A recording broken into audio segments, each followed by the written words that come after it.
Ya vamos al aire. Bueno, ahí estamos al aire. Vamos a empezar a compartir la transmisión mientras la gente se conecta. Ya, listo. Ya listo. Ya vamos al aire. Bueno, ahí estamos.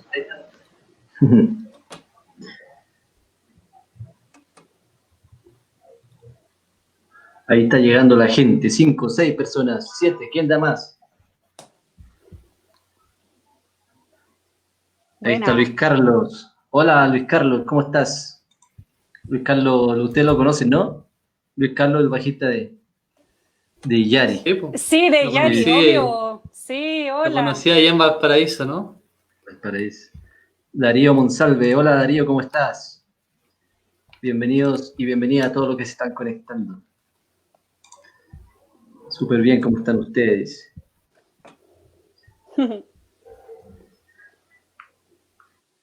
Bueno, vamos a ver a Eduardo Quesada. Eduardo, ¿también lo conocen, no? Sí, obvio. Hola. El más exquisito de Latinoamérica. De Latinoamérica. Dicen por ahí, yo no sé.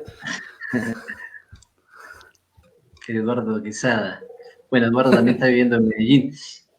Aprovecho de contarle a la gente que este es parte de un ciclo que se llama Latinoamérica sin frontera, un ciclo de conversaciones, que inicialmente son 8 conversaciones, todos los lunes a esta hora, en este mismo lugar, ¿cierto? Vamos a estar conversando sobre nuestra música, sobre nuestras músicas.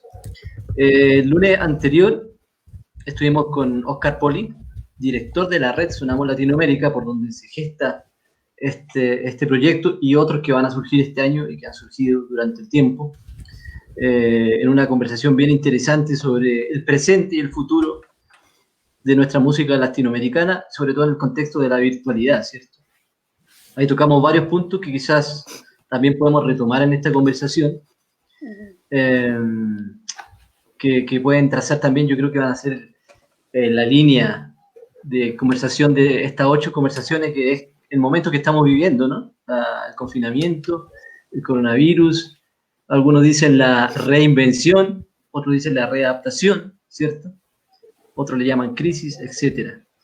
El día de hoy vamos a estar, antes de presentar el de hoy, quiero decirles, la próxima semana vamos a estar con el maestro Rolando Goldman de Argentina y mi compañero y amigo William Palacio, hablando sobre el tema gestión cultural o política cultural. Justamente, como es el nombre del libro del maestro Goldman, que se llama Gestión Cultural o Política Cultural, en el contexto latinoamericano, ¿no?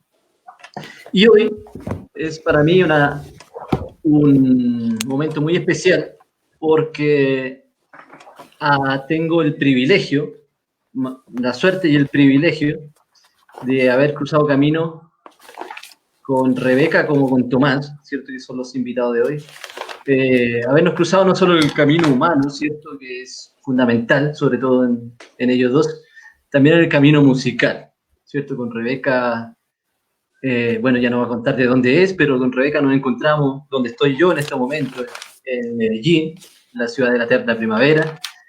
Nos conocimos trabajando y nos conocimos haciendo música y nos hemos ido reencontrando por ahí y por acá. Sí. Ahora ella está en el país donde yo nací, Chile, y yo sigo acá en Medellín. Mientras que Tomás es nativo de Chile, parece como de una película de, ¿cierto? De por allá de Europa, de no sé dónde, pero es chileno. Es chileno y hoy se encuentra más lejos que al otro lado del mundo. Por eso el conversatorio de hoy se llama Latinoamérica. ¿Cómo suena Latinoamérica al otro lado del mundo? ¿Cierto? ¿Cómo se configura el territorio o el concepto de Latinoamérica estando fuera de Latinoamérica o naciendo, como es el caso de Rebeca, fuera de Latinoamérica, ¿no? ¿Se puede ser latinoamericano en otra parte que no es Latinoamérica? ¿Cuáles son las fronteras de Latinoamérica? La geografía o los límites políticos que se supone nos marcan legalmente, también nos marcan culturalmente. Entonces es como un poco la tónica de hoy, ¿no? y obviamente trazarlo por la música, o sea, cómo suena Latinoamérica en Nepal en estos momentos, cómo suena Latinoamérica en Nueva York, ¿cierto? Etcétera. Saludamos, por ejemplo, a Brasil, a Daniel Lovici, etcétera. Entonces, para empezar, quisiera preguntarle a Rebeca, que tiene su origen en Estados Unidos, en Nueva York, ¿cierto? En el corazón de Nueva York. Sí. ¿Cómo llega a Chile? ¿Cómo pasa por Medellín? También pasó por India, por Europa. ¿Y cómo llega a ser una músico latinoamericano naciendo en Estados Unidos? Sí. Bueno, ante todo, Nico, qué bueno verte. Y tú también, Tomás, qué bueno como reunirnos aquí en ese espacio virtual, real, que es la conexión que tenemos en ese momento. Pues yo me enamoré de Latinoamérica cuando fui a vivir en Perú a los 22 años. Que como yo me crié en Nueva York, en una familia de músicos, tocando música clásica, pues occidental. Y ahí siempre también tocando música folclórica, pero gringa. Y cuando me fui a Perú, me sorprendí. Pensé que me iba a quedar 2 meses y me quedé 2 años. Porque básicamente me enamoré de los Andes. Me enamoré totalmente de los Andes. Entonces ahí como comenzó mi historia, mi romance con Sudamérica, que fui luego a Venezuela a estudiar con el sistema de orquestas de allá. Volví a los Estados Unidos, fui a Colombia y fue realmente cuando llegué a Colombia que empecé a estudiar la música folclórica latinoamericana, o sea, la música latinoamericana, porque me parecía tan interesante como estudiarlo desde lo académico, porque para nosotros en los Estados Unidos la música folk es una música bastante fácil desde el punto de vista musical. Sí, o sea, la letra puede ser compleja, pero la música en sí no es muy difícil. Y de hecho se ha formado así a propósito para que cualquier persona pueda tocar la música folclórica. Entonces la idea de estudiar música folclórica en los Estados Unidos es como sería un poco raro, ¿no? Pero cuando estuve viviendo en Medellín, empecé a estudiar bambuco, pasillos, como todas las formas colombianas y también de otras partes de Sudamérica, como pero desde Chile, antes Argentina. de llegar a Perú, o sea, tú vienes de una familia, es muy raro porque eres de Nueva York, ¿cierto? Sí, soy de Nueva York. No sé si oriunda, pero sí, de Nueva York. Ha vivido en Manhattan, que es el corazón del imaginario, no solo de Nueva York, sino del imaginario norteamericano, ¿no? Y el sueño americano. Sí. Y también es de familia judía. Entonces, ¿qué era Latinoamérica para ti musicalmente antes de viajar a Perú, digamos? ¿Era lo que te imaginabas o era algo totalmente diferente? Pues, no, yo no, o sea, en mi casa escuchábamos Juan Luis Guerra, entonces yo crecí con él, con su música, y aparte eso que Carlos Santana, Ricky Martin, lo que llegaba a los Estados Unidos, lo pop, o sea, no de la música folclórica, o sea, no sabía que era un bambuco, quizás pensaba que era una fruta. O sea, yo no, nada, cero, realmente cero. Tenía mucho del sabor latino en mi vida porque Nueva York es muy latina como ciudad, pero sin entrar en nada específico con mi conocimiento, ¿no? Yo crecí sin nada de eso y fue por eso que me sorprendí cuando me encontré con Latinoamérica, porque era como encontrarme con una tierra que como mía, pero no mía. Perfecto. Tú también eres poeta, ¿no sé? De hecho, sí. Eres flautista, estudiaste flauta en algún momento y poesía. Y piano, sí. Y piano. ¿Cómo lograste integrar todo eso en lo que estás haciendo actualmente?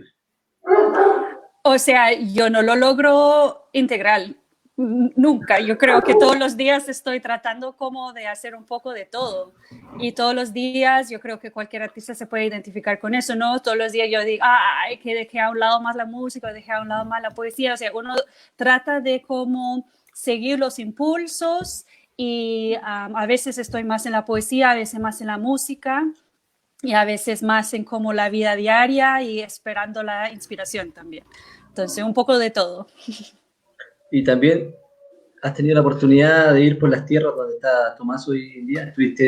Eres una viajera como innata, ¿no?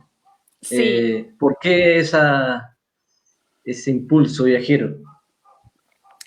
Yo no sé, yo creo quizás viene desde mi sangre judía, que somos todos como viajeros y todos en mi familia somos súper viajeros.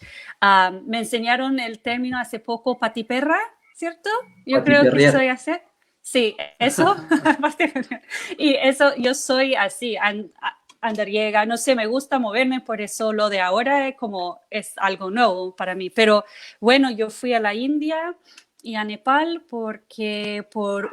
con una beca de poesía, que tuve la tarea muy difícil de ir a la India a escribir poesía. Fue increíble, increíble. Y eso, estuve ahí durante 4 meses y medio, también canté con los monjes, tuve mucha experiencia ahí. Seguramente Tomás nos podrá contar mucho más de esas tierras, que él lleva mucho más tiempo allá. Así es. Yo creo que una tónica de este trío que está sentado acá, ¿cierto? Es como el viaje, ¿no?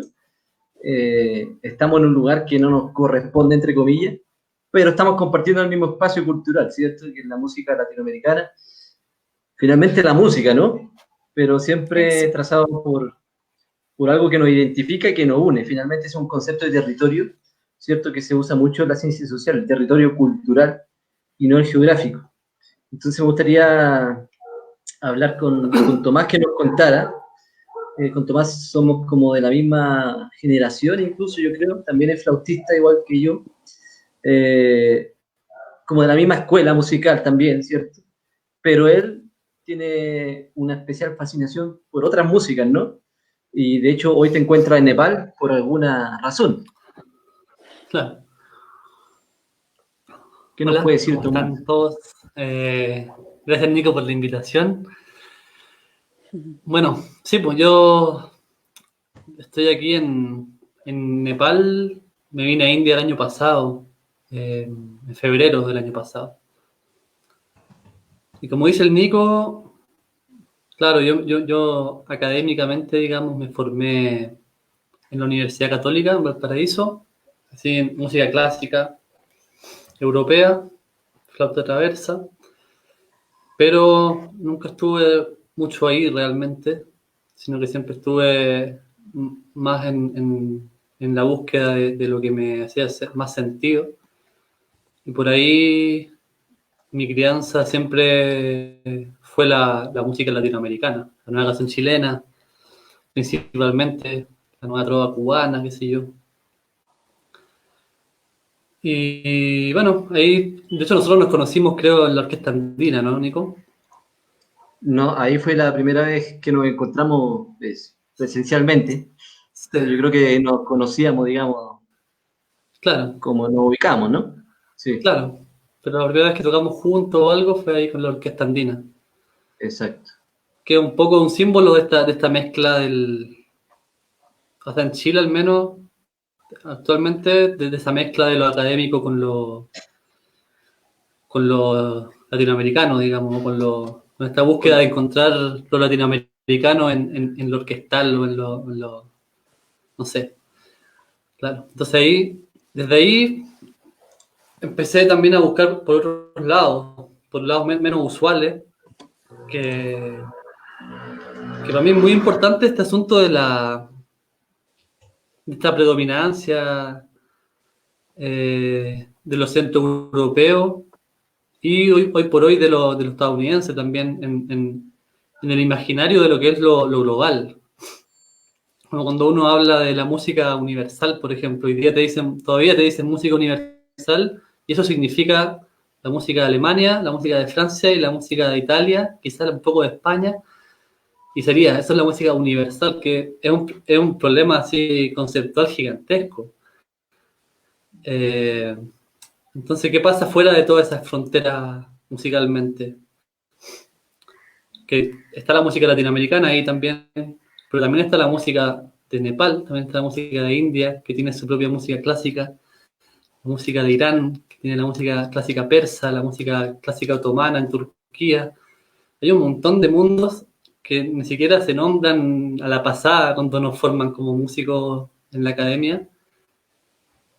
Y más allá, incluso de no nombrarlos, es como los invisibilizan casi a propósito.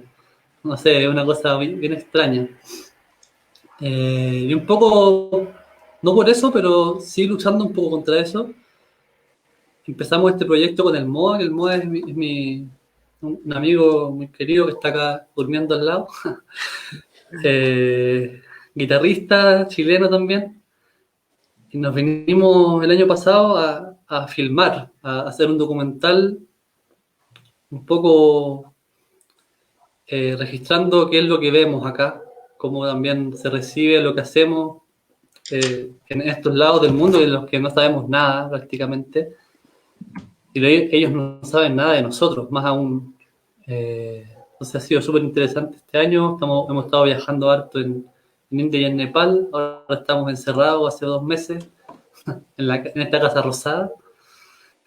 Y eso es un poco resumiendo. Bueno, sí. Hay que contar que Tomás no viene solo, siempre está con MOA. Es como una especie de unidad, ¿cierto? Se transformaron en uno solo, que es muy bonito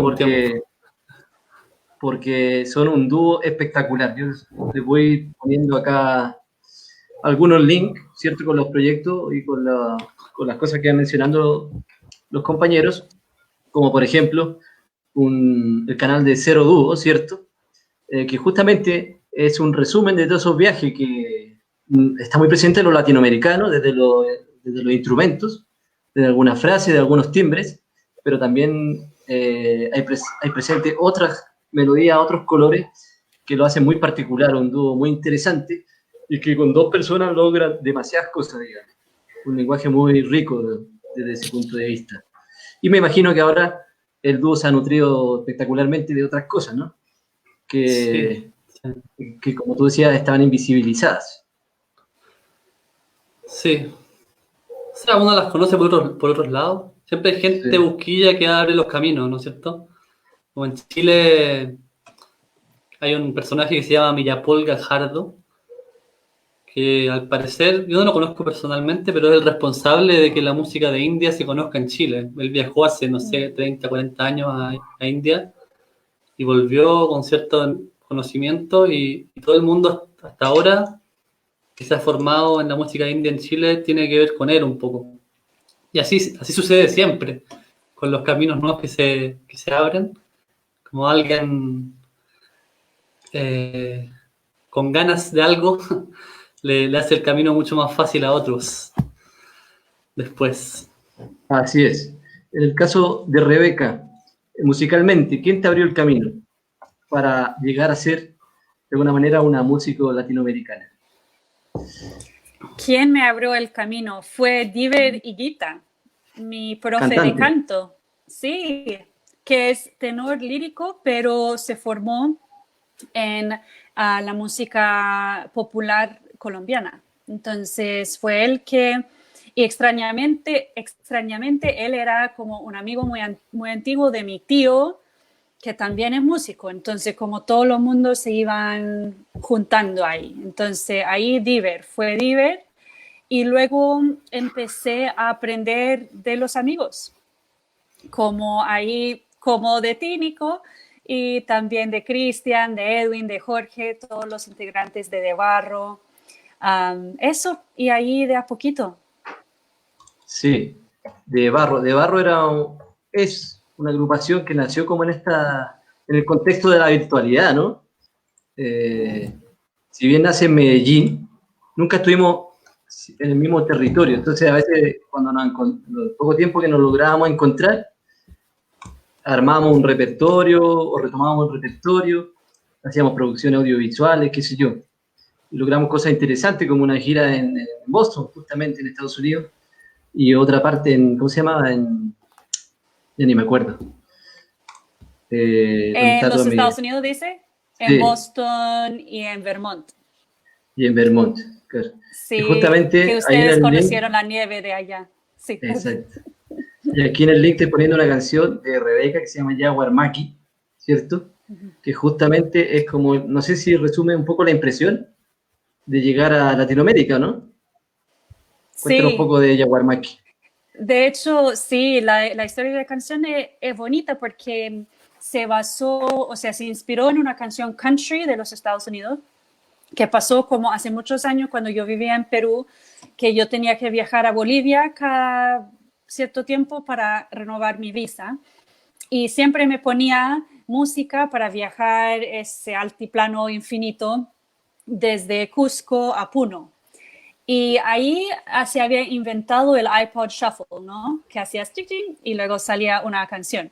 Entonces yo justo que estaba como maravillándome con esas montañas, con ese altiplano, salió esa canción Country, In the Deep Dark Hills of Eastern Kentucky. Y yo como, ¿qué? Pero lo dejé y de hecho combinó perfectamente con el paisaje porque sentí que la nostalgia dentro de la música country, de como un lugar que amas pero también odias porque es un lugar que te atrapa, pero un lugar que siempre va a ser tu hogar, y como son esos lugares como altiplánicos, como de mucha pobreza, de mucha lucha, de mucha dificultad, pero de mucha belleza. De muchísima sabiduría. Entonces, eso sentí yo, pero eso pasó como en 2008. Luego, como una década después, por algún motivo, salió Yaguar Maqui, que es prácticamente una traducción de algunos aspectos de la canción original, y con esa sensación de nostalgia del altiplano. Y Yaguar Maqui además es el nombre de un monte donde yo vivía en Perú. Entonces, me interesa mucho cómo estaba diciendo Tomás, ese proceso de volverse invisible, muchas cosas, como el lenguaje también. Entonces, yo vivía en un lugar donde el quechua se estaba perdiendo y donde la gente no podía ya hablar con sus propios abuelos. Entonces me parece como interesante, me parecía muy interesante como nombrar esos montes, o sea, que es un acto también de como de visibilizar los idiomas que van desapareciendo. Ahora en la India y en Nepal, bueno, en la India más que todo, ahí se ve un montón de lenguaje, uno ve como esa riqueza. Y dice, ¿cómo es posible? O sea, en Latinoamérica tenemos como esa ventaja, de un lado, de todos hablar español, porque todos podemos hacer música juntos, todos podemos comunicarnos, bueno, no todos, perdón, no todos, Brasil, perdón, pero la mayoría, ¿no? Pero, y mientras que en la India vas de un estado al otro y hay otro idioma, ¿no? Entonces es muy interesante esa idea como de una música hindú. Cuando tú estás ahí, seguramente Tomás puede hablar más de eso, como no hay una música hindú, no hay una música de la India. Y tampoco en Latinoamérica hay solamente una música latinoamericana. Me extendí un poquito, perdón. No, está bien. Podríamos decir entonces que el lenguaje, y tú como especialista en poesía, es como el eje articulador de lo que podemos llamar territorio, más que una línea geográfica. Sí, puede ser, pero también hay que darse cuenta que el lenguaje, como cualquier frontera, viene asociado con un sistema de poder también. Entonces, eso es algo como interesante que tenemos en Latinoamérica, que es con el español, que es el lenguaje del colonizador, ¿no? Y entonces, ¿eso qué significa? Y qué poder como enmarca ahí.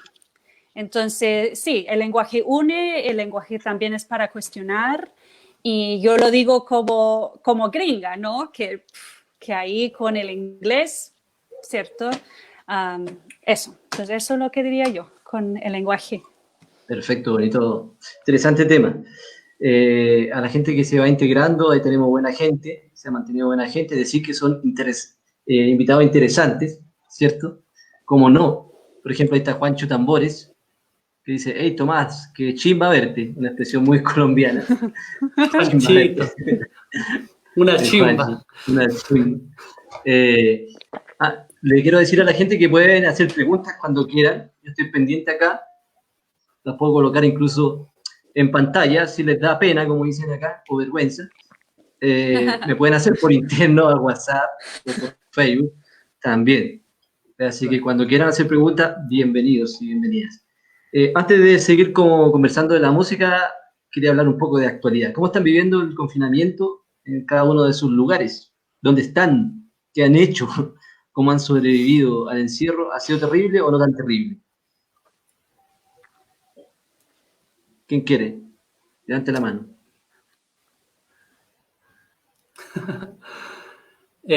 No, pues yo estoy en Nepal, en Katmandú. Bueno, estaba en India, digamos, una semana antes de que se decretara el lockdown, como le dicen acá, el cierre de las fronteras.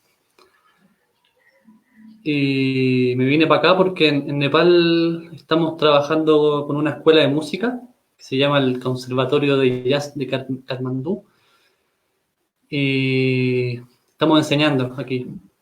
Y nos hemos hecho re amigos acá de la gente, tenemos la familia ya.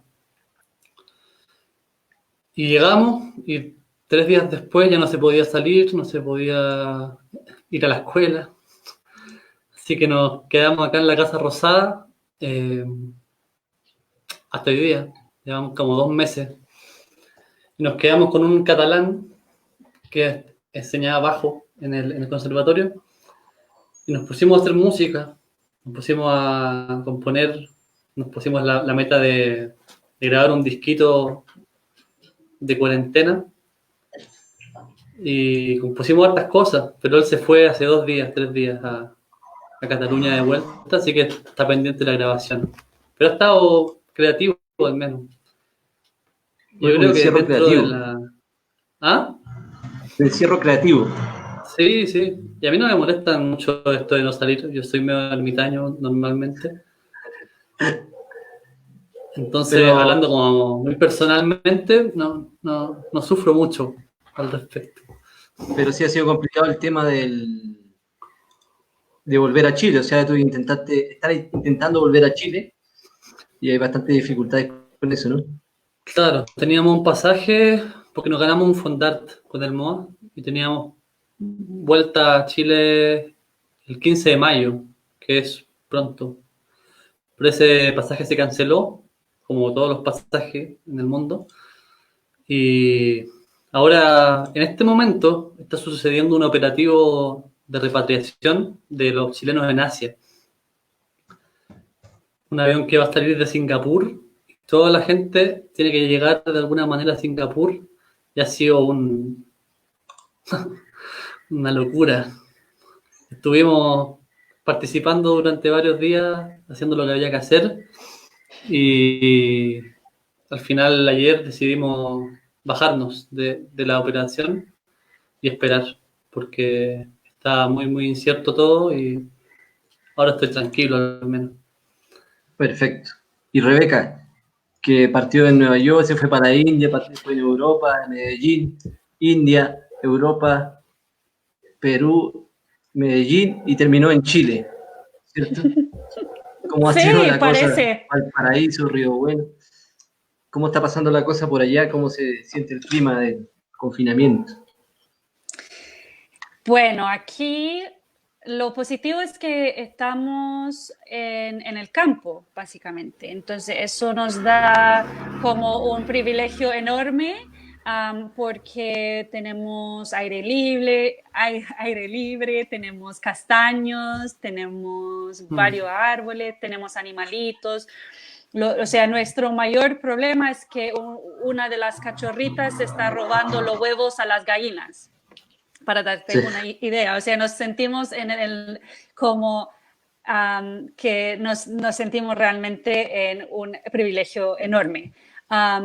Igual por acá en la Unión, en el pueblo, justo hoy, sí, que todo el mundo estaba ya afuera en el centro porque se abrió el mall chino. Entonces, ya que está el mall chino, ya que se abrió, todo el mundo estaba ahí en fila y no te digo como la distancia no fue de 1 metro, por si acaso, pero todo el mundo estaba con mascarilla. Entonces, no sé, lo estamos viviendo muy folclórico acá, porque estamos en el campo. Entonces, uno siente que como el COVID está por ahí, pero sí ha llegado acá, solo que la gente no cree tanto en eso, que la gente dice, no, somos del campo, vamos a estar bien, tomamos nuestro vinagre de manzana en la mañana y ya. Entonces, estamos en ese ambiente y ahí la pasamos bien, estamos como, de hecho, tengo una evidencia de nuestro confinamiento, que es tomando Ajá. vino, que el vino chileno siempre ayuda mucho con el aislamiento. Entonces, aquí estamos. Perfecto. Sí, bueno, estar encerrado es un privilegio, ¿cierto? Muchas veces y se ha notado en estos tiempos, pero también hay una discusión con, bueno, no tanto en la música, ¿no? Creo que a los músicos de alguna manera nos ha venido bien en el ámbito creativo, pero hay una polémica, una discusión de qué es el arte, básicamente, si estos canales de mediación o de encuentro realmente son espacios reales, ya es una pregunta filosófica, pero si básicamente el arte se soporta en este tipo de medios, es como una discusión, sobre todo en el teatro, que está bastante vigente. ¿Cómo vamos para allá? Entendiendo de que nos queda 1 año y medio y quizá un poco más de distanciamiento, ¿cierto? ¿Cómo ven la dinámica en la música latinoamericana, en el arte en general? ¿Una oportunidad o, como dicen los positivos, o realmente estamos en la misma crisis de siempre? Tomás. Qué difícil. Sí. Claro, a mí me pasa que cuando hablan de una crisis del arte producto del COVID, o sea, evidentemente la hay, pero siempre ha estado también. Es como una... Siento que este tipo de situaciones lo que hace es evidenciar más las crisis que ya están ahí. O sea, la crisis económica también va a estar ahí, pero tiene que ver con el modelo que tenemos, digamos. O sea, cuando el modelo se sustenta en que la gente compre cosas que no necesita, entonces el modelo no se sustenta cuando la gente solo compra lo que necesita. No sé si el problema del COVID o el problema es cómo estamos organizándonos como mundo, como humanos. Y en torno al arte, creo que algo parecido. O sea, el arte nunca ha estado bien posicionado. Así como para decir que ahora está mal posicionado. Claro, o sea, sigue de último, O básicamente. sea, está ahí como siempre ha estado. No sé, como que siempre pienso en eso. Así cuando hablamos de que se valore el arte o de políticas culturales dignas, a veces no sé a qué atenerme, porque en realidad eso no ha pasado nunca. O sea, quizás hay ejemplos mejores en Europa, ciertas cosas, pero uno va a Europa y la gente se queja igual que nos quejamos en Latinoamérica, o bastante parecido. Y no digo que no haya que quejarse, lo que me refiero es que no sé cuál es cuál es el objetivo de repente o lo que estamos buscando. Claro. Sí. Rebeca, ¿qué opinas? Sí, estoy de acuerdo. Y es como antes nos preguntábamos como artistas cómo vamos a vivir del arte y ahora toda la sociedad se está preguntando cómo vamos a vivir, punto. Entonces ahora es como bienvenidos a todos a nuestro mundo, que ya, a ver, hay espacio para todos, ¿no? Entonces al nivel práctico, sí, es así y de hecho yo creo es una invitación interesante para replantear ciertas ideas porque la vida como de cantautora, mi vida de cantautora hasta ahora en Chile, no es que, o sea, antes como entre la revolución y el hecho que en Valpo te dicen, no te vamos a pagar ni 3 lucas para tu presentación porque tiene músicos como por todo lado, ¿no? Entonces, no es que fue como tan fácil antes, ¿no? Es lo que dice Tomás. Entonces, ahora sí, es como impulsar al gobierno y a las empresas grandes y a los entes que como apoyan la sociedad, que los artistas nos incluimos en eso. Al nivel más como, no sé, filosófico, creo que es un momento muy interesante para el arte porque el arte es un lugar y la música es un lugar donde podemos refugiarnos y también podemos investigar lo que nos está pasando en este momento. Y a veces no podemos mirar las cosas tan de frente, pero la poesía, la música nos permite mirarlos de ladito. Y entonces entre las metáforas y entre las canciones, ahí podemos ir entendiendo lo que está pasando en el mundo en este momento. Sin embargo, yo quiero decir a todos los músicos, o sea, si no has escrito como tu mejor canción ahora en cuarentena, tranquis, o sea, yo tampoco he podido como escribir casi nada de música. O sea, no es que ahora que estamos en cuarentena ya todos vamos a volvernos Beethoven y no sé, vamos a salir. No, o sea, no funciona así, pero yo creo como que esperando con el tiempo vamos a sentir ese brote de creatividad que también es positivo dentro de todo. Así es. Claro. El estado latente del arte. El estado latente del arte hoy se nota más, pero siempre ha estado, digamos, ¿no? Esa crisis como latente. Bueno, pero interesante tema, porque también están surgiendo varias cosas, ¿no? Estos videos desde casa, en cuarentena, este tipo de encuentros, que seguramente los teníamos en carpeta, ¿cierto? Pero no habíamos tenido el tiempo de implementarlo, ¿no? Así que, bueno, en ese sentido celebramos a los que también tenemos el privilegio de tener una conexión de internet, estar bajo un techito, lo celebramos, pero también hay que tener una postura crítica frente al mundo en general, ¿no? En ese sentido, la música latinoamericana ha tenido como dos identidades. Uno es como la tradición, ¿cierto? Precolombino, ¿cierto? Y desde hace unos 50, 60 años, un poquito más quizás, como esa identidad política, ¿no? De hablar de cosas un poco más directas, ¿cierto? ¿Cómo se enfrenta usted a esa realidad en el contexto que viven? ¿Eh? ¿Cómo es hacer un arte más político en Nepal, por ejemplo, o en Nueva York? ¿Ya? Sí, es un temazo ese, porque pasa mucho en todos lados que la música y el arte en general, claro, se toma tintes políticos a veces por una voluntad colectiva, pero también a veces por una jugada de poder. O sea, recordar cuando Pinochet decidió que la cueca era el baile nacional y cómo eso ensalzó un montón este sentimiento nacionalista y poco tenía que ver en realidad con Chile. Y eso pasa en general en los viajes que me ha tocado hacer. Hace 5 años estuve en Bulgaria también, estuve en Turquía estudiando otras cosas. Y claro, como que los gobiernos autoritarios y, digamos, totalitarios han tenido ese manejo de decidir cuál es la música tradicional de un país o de una zona, de un territorio, y usarla a su favor. Acá en India está pasando lo mismo.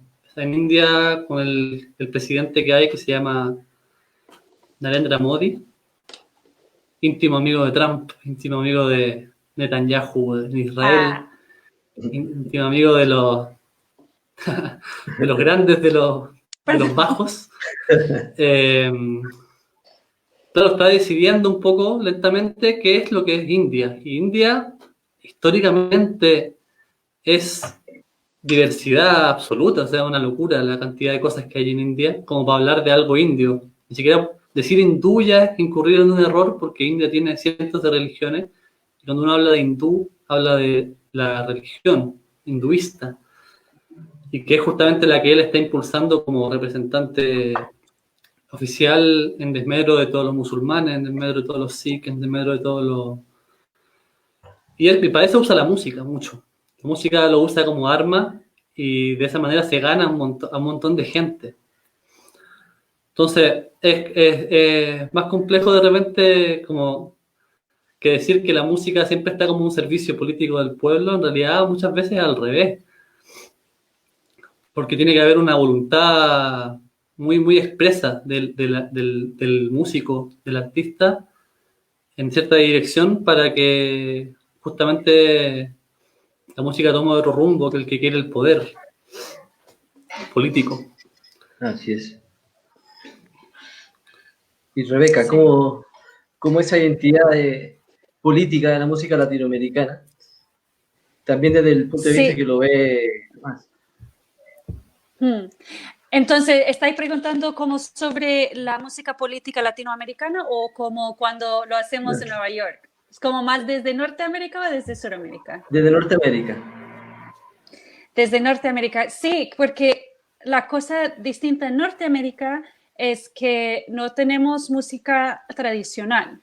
Es también un poco como en la India. No existe un Estados Unidos. Entonces, no tenemos eso. La música y la música folclórica en sí, por eso son como cosas que no se puede casi comparar, porque la música folclórica en sí nació de un movimiento político de los años 60 y desde antes también con Woody Guthrie, pero durante el siglo XX, de gente que estaba como cantando sobre los derechos de los obreros, sobre los derechos de todas las razas, como ese tipo de cosas. Sin embargo, los grandes músicos de ese movimiento, como Bob Dylan, Joan Baez, Woody Guthrie en su tiempo también, era siempre gente blanca. Y se ha vuelto, esa música también es música como, no en su totalidad, pero es ese tipo de música como Bob Dylan sí es muy blanca. Luego hay como hermanos de esa música que son, de hecho, son hermanos mayores de esa música que como son el blues, música country, como blues y soul, que esa música sí es música negra y sabemos que el rock and roll se inventó encima de décadas y generaciones y siglos de música negra. Entonces, es una historia complicada. Sin embargo, yo creo que ahora la música política hay que buscarla siempre, como en cada país, hay que buscar siempre la música política con las poblaciones oprimidas, porque es ahí donde vamos a escuchar el pueblo realmente, porque si estamos siempre copiando al mismo patrón de Dylan, o sea, Dylan funcionó, o sea, apareció en los años 60 y han pasado 50 años. Entonces ahora ese concepto de música folclórica o música que es del pueblo, significa del pueblo, deberíamos estar como pensando más bien en las músicas urbanas, en la música rap, en la música hip hop, que hace años que también está tirando mensajes políticos como fuertes. Entonces, eso es como el género de la música en sí, encuentro que es un punto interesante, porque no nos podemos aferrar nunca a un solo género si es lo que queremos es la música política, o también si queremos simplemente música buena. Tenemos que salir de esos patrones un poco para inventar cosas nuevas. Muy interesante. El lunes pasado hablábamos con Oscar Poli, tocamos un poco este tema, porque sonamos Latinoamérica, que es una red, ¿cierto? Una red de encuentro virtual, justamente, que tiene 13 años, partió en Argentina, y que ya agrupa 50 en 14 países, ¿cierto? Justamente, y Juancho, que está por ahí, que ya hizo una pregunta, me preguntó una vez, digamos, después de un ensayo, bueno, pero ¿qué concepto de música latinoamericana usa Latinoamérica? Y conversando con Poli, que es el gestor de este concepto, él decía básicamente, no sé si lo interpreto mal, que dejémoslo así, digamos, no le hagamos tanto, porque si no vamos a caer en esa frontera de qué es la música latinoamericana, qué es la música chilena, que son impuestas, por un grupo de personas con ciertos privilegios, con una red de contacto específica, que están en los puestos en la Secretaría de Cultura, en el Ministerio de Cultura, operando desde allí, que están en los mercados de la música, que parecen buena onda, pero que finalmente están reproduciendo el discurso no del oprimido, sino del opresor, con toda esta vaina de rueda de negocio, merchandising, sin querer queriendo muchas veces, pero con la gran ignorancia de la no reflexión, ¿no? Están como volviendo. Entonces Sonámbulos Latinoamérica lo que busca justamente eso, es como no categorizar, no ser deterministas, sino mejor hablar de un gran territorio cultural que está en movimiento, ¿no? Que puede ser en un momento la música bambuco tradicional y la zampoña, ¿cierto? Como el rap, siempre y cuando esté hablando desde la identidad, desde el quehacer de un territorio, ¿cierto? Pero un territorio cultural. Entonces, muy interesante lo que planteaba Tomás, Rebeca, y que de alguna manera se junta con lo que decía Oscar Poli el lunes anterior. Vea, lo que dice Juancho, se fue a... Los campos de interlocución de las músicas populares han interpretado históricamente la lógica del Estado-Nación. Por esa razón, es tan peligroso el nacionalismo que menciona Tomás. La homogeneización es contraria a la naturaleza de la cultura, porque no se mueve y unifica. Era un poco lo que decía Tomás, ¿no? Sí, exacto. Sí. O sea, eso me refería, y creo que el modelo de pensamiento, que probablemente, no sé, como positivista, si decimos de alguna manera, como que necesitamos encasillar las cosas y definirlas de una manera para poder estar tranquilos, hace que estas cosas pasen mucho. Como, ya, pero espérate, a ver, ¿cuál es la música chilena entonces? ¿Por qué tú hacías esta música si esto suena distinto? Esto no es música chilena. Necesitamos definir qué es música chilena, porque si no, no podemos, si no, no podéis postular a este fondo que tenemos que definirlo. Tenemos que definir cosas todo el tiempo. Entonces, relacionar ese tipo de necesidad sistémica con la música y con la expresión de un pueblo me parece es súper peligroso. Es súper peligroso porque empieza a condicionar un montón la evolución y el movimiento natural de la creatividad y de la expresión. Perfecto, así es. Creo que coincidimos entonces con Juancho, con Rebeca, con Tomás. Quiero bajar el nivel, ¿cierto? Está muy bueno. Y preguntar así cosas como que, no sé, que preguntaría una tía mía o mi abuela, qué sé yo. O sea, Tomás llega a Nepal con una quena. ¿Y cuál es la reacción de un nepalés, no sé cómo se dice, o de un indio cuando ve una quena y cuando escucha una pentatónica media afinada, ¿cierto? Pero que sigue siendo medio occidental, ¿cierto? ¿Cuál es la reacción de un músico, de un auditor cualquiera de ellas? Mira, el nivel musical en India es una cosa impresionante. Yo vine a estudiar música india inicialmente y no mostré mucho de lo que yo hago, sino que llegué a estudiar a Mumbai y estuve encerrado tratando de entenderlos a ellos sin demasiado éxito. Pero cuando llegó el MOA empezamos a tocar, hemos tocado un montón en India y en Nepal, mucho. Y me acuerdo haberle mostrado cuando el Gurukul. Un Gurukul es una especie de escuela, tal vez como la escuela de música donde está el guru, que nosotros le decimos gurú. Acá la tradición del gurú y el discípulo es lo que tiene que ser para poder aprender música, que es muy distinto a una educación, digamos, que tenemos nosotros, de escuela, de profesor-alumno, que bueno, eso es un tema para otra conversación. Pero me acuerdo de haberle mostrado unas músicas a un niño, era un niño de 14 años, formado desde chico en la música india, hindustani se llama, del norte de la India. Y le mostré y empezó a escuchar. Era una cueca que tenemos con el MOA que se llama Aire de Libra, una composición del MOA. Y la escuchaba Y mientras escuchaba, iba nombrando así los ragas o la escala en las que estaba basada la cosa. Ah, mira, tienen esto. Ah, mira qué raro esto. Ah, pero iba nombrando todos los elementos melódicos que sucedían. Porque en India todo existe. O sea, en India no hay nada de lo que hacemos en Occidente es tan misterioso en lo sustancial, digamos, en la escala o en el sonido o en la manera de usarlo es distinto, pero la pentatónica tiene nombre, y tiene hartos nombres. Y tienen mil pentatónicas más, y Sí. tienen demasiados colores disponibles en la manera que piensan. Y la quena, claro, es una rareza. No tienen ningún instrumento con ese tipo de embocadura, hasta ahora que yo haya visto al menos, pero tienen cosas rarísimas. Siempre lo toman y tratan de tocarlo de lado, así, o como que la miran un rato, pero después les suena el tiro y después ya tocan y se transforman en un bansuri vertical, digamos, porque empiezan a tocarlo, los hoyos son iguales y lo tocan como tocan los indios y ya suena como si fuera otro instrumento.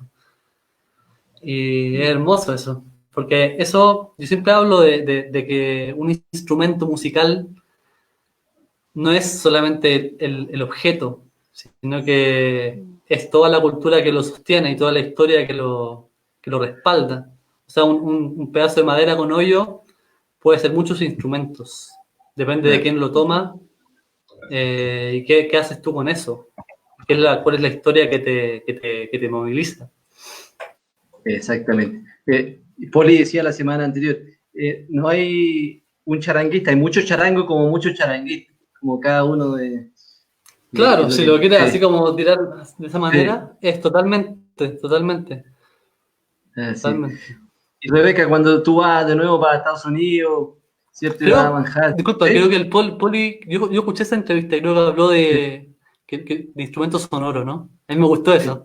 Eso. Dijo, en vez de hablar de instrumento musical, un instrumento sonoro y que la música la pone el ente humano que la manipula.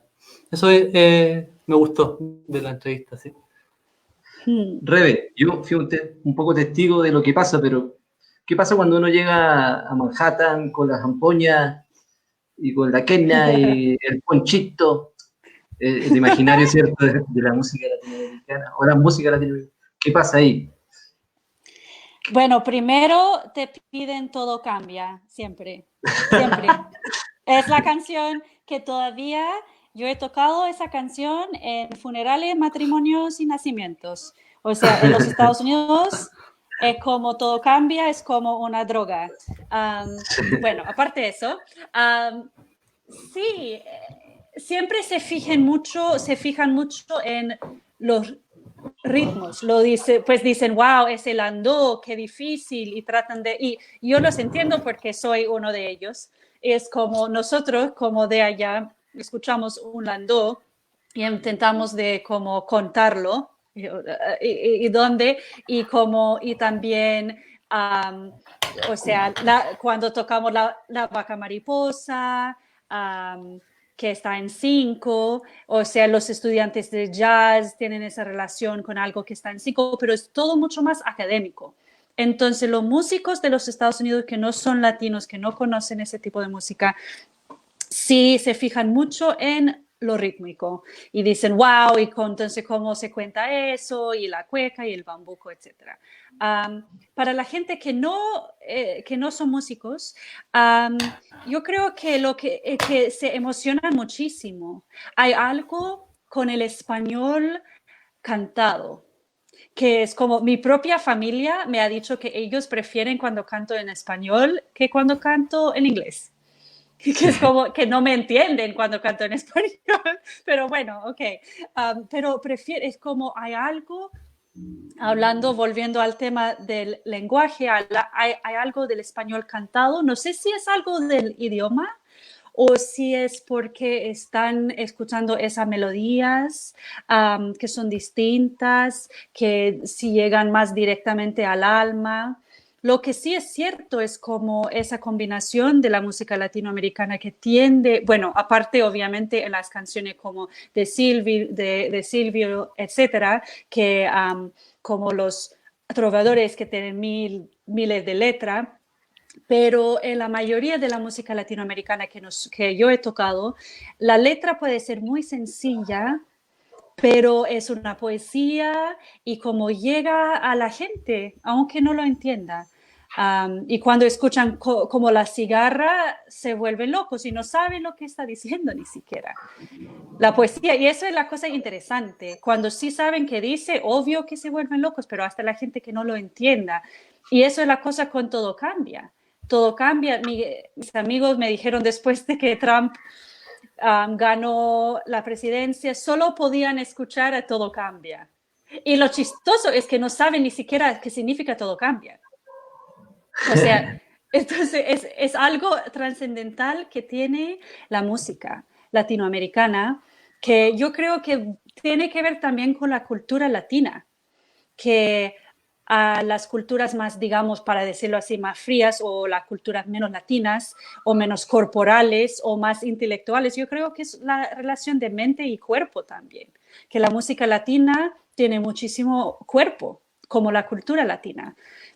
Estoy generalizando, obviamente, pero es algo ahí, algo de ese tipo pasa cuando hay un encuentro entre un público norteamericano y la música latina. Hay un comentario que todavía no termino me impactó, ¿cierto? Que está denso, ¿cierto? Pero voy a poner igual, porque me parece irrelevante, como para ir cerrando. Raúl es mi hermano, tengo que decirlo, que está en Chile, en Valdivia, está cerca de Redes. Hola, Raúl. ¿Puede haber realmente un territorio cultural latinoamericano? Esto es como de doctorado, es una pregunta de doctorado. ¿No es el modelo regionalista buscar una identidad musical latinoamericana otra forma de cooptación de la particularidad de las expresiones de los pueblos subalternizados en un sinfín de procesos coloniales? Ahí me hace un poco ruido el proceso de elitización del proceso de producción cosmopolita de música en esta parte del mundo. Como dicen por ahí, el cosmopolitismo es de las élites. La identidad territorializada es de las élites. Ya, totalmente. Pues la cultura de los libros y sobre todo es que bueno, el momento que te pones a... O sea, el momento en que utilizas esas terminologías, eres parte de una élite inmediatamente. Y creo que no aceptar eso como punto de partida es un poco pisarse la cola. Es un poco pisarse la cola porque incluso la reflexión intelectual o todo este tipo de suposiciones y tiempos que tenemos nosotros para pensar en todo esto tiene que ver con un privilegio. Y la cultura pasa allá afuera, pasa en la experiencia. Entonces, claro, siempre está esa dicotomía, sí que se podría hablar de dos cosas, yo creo que son muchas más que dos, son infinitas elementos que configuran la cultura. Y como decía, casi como naturaleza empezamos a definir, y por muy amplios que creamos que somos al definir, siempre vamos a ser elitistas. Así es, finalmente si quieres usar esa palabra, digo. Sí. Por ahí decían también que la lucha del poder no es por los recursos económicos, sino por el control de los discursos, ¿no? Básicamente quien controla el discurso es quien crea los límites de la cancha y las reglas del juego. Y ahí está realmente el poder.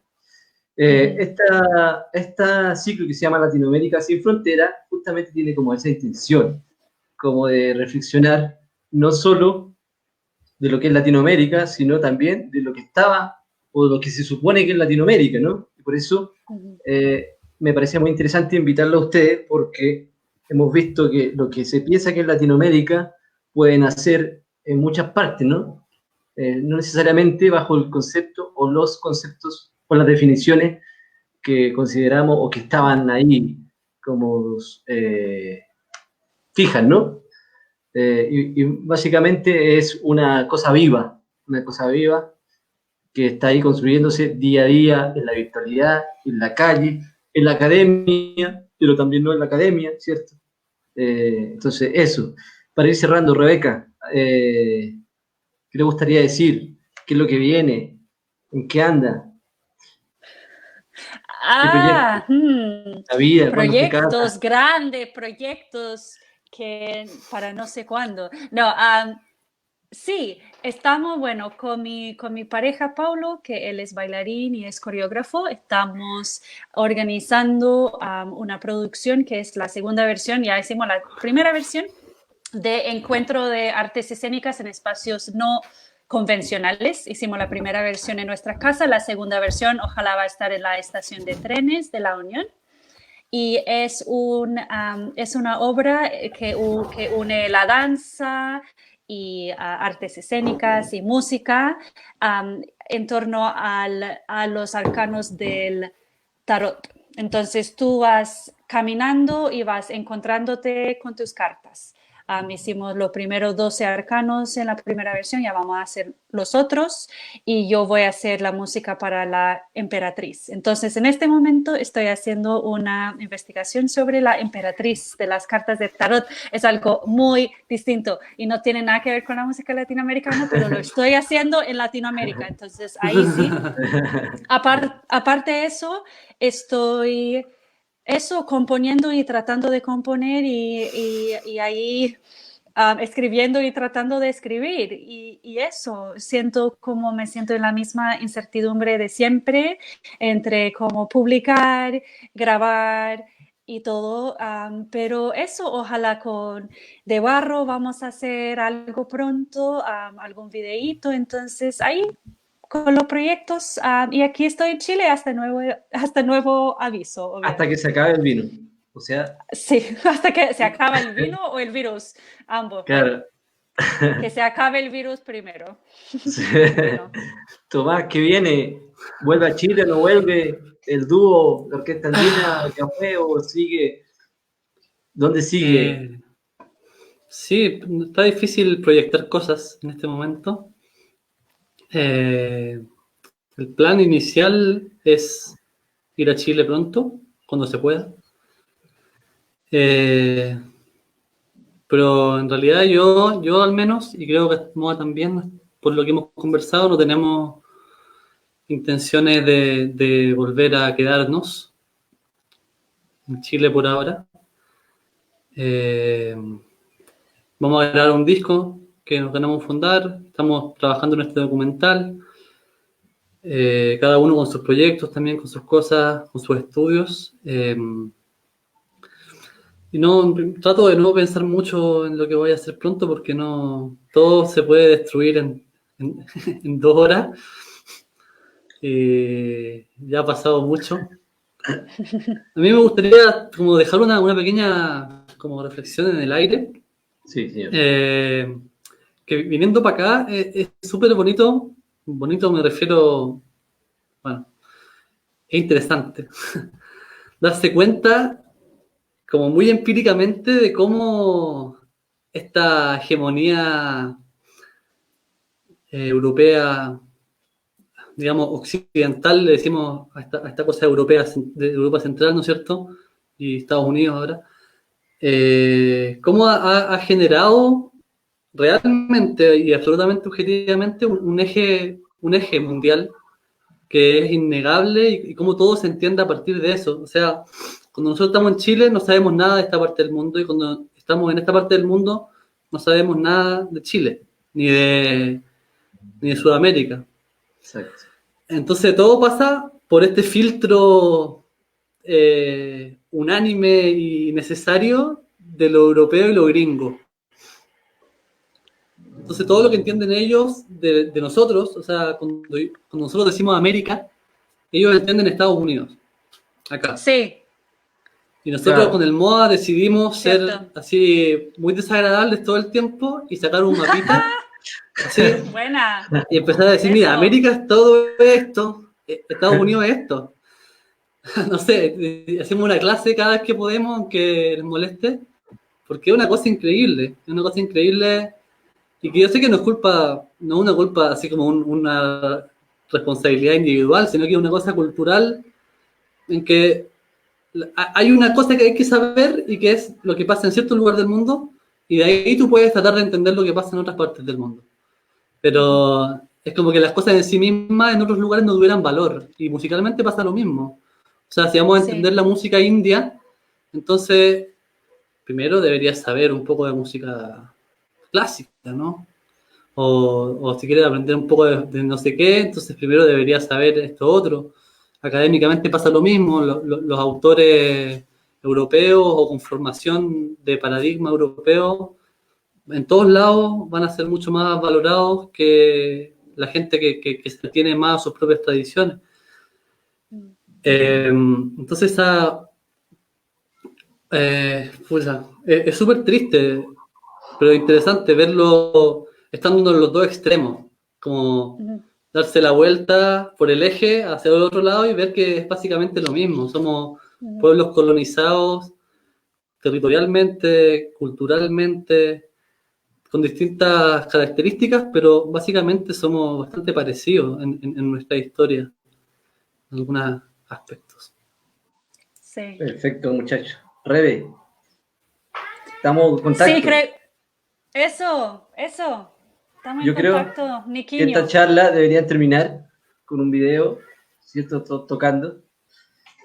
Con todo lo que han pasado por los conversatorios, ¿cierto? Nada, quiero agradecerle, Rebe, muchas gracias por el tiempo, Tomás. Yo sé que son las 8 de la mañana ya, ¿cierto? Te hicimos levantar muy temprano. Rebe siempre una gran persona, una gran profesional. Cuando quieran hacer algo, háganlo con Rebe. Nunca va a fallar. Rebe es así. Tú también, Nico. Bueno, ahí vamos. Cuando quieran contar con alguien, no solo musicalmente, sino espiritualmente, llamen a Tomás. Bueno, llamó aquí. No, mentira. Cada uno tiene su identidad, pero hacen una buena pareja, eso sí. Y musicalmente tremendo. Yo lo invito a seguir De Barro, Rebeca Leví, Cero Dúo, Tomás Carrasco en YouTube. Y les contamos que la próxima semana vamos a estar con dos grandes más, con Rolando Goldman, un charanguista, director de la Orquesta Argentina de Charangos, ¿cierto? Y que es escritor del libro Gestión Cultural o Política Cultural. Y con William Palacio, que también es parte de Yari, es músico de acá, es maestro en gestión cultural, también tiene mucho que decir, mucho que aportar. Vamos a estar conversando con ellos del tema gestión cultural o política cultural. Y obviamente nos vamos a tocar con los mismos temas, ¿no? Con los mismos temas que hoy día estuvimos tratando con mucha altura. Quiero saludar aquí a Jorge de Zurita, que está en España, un boliviano que ha vivido también por todo el mundo y que de alguna manera también es parte de esta conversación, ¿cierto? Sí. Agua Marina, Música Clara, le agradece el espacio de conversación. Agua Marina, nos vemos el próximo lunes, seguimos. Raúl, buena charla, chiques. Raúl es mi hermano. Lucho, muchas gracias. Entonces, muchas gracias a ustedes, compañeros y compañeras, por estar acá y seguimos conectados. Listo. Gracias, Nico. Gracias Tomás. Gracias, Rebe. Un gusto conocerte. Namaste. Igual, namaste. Chao.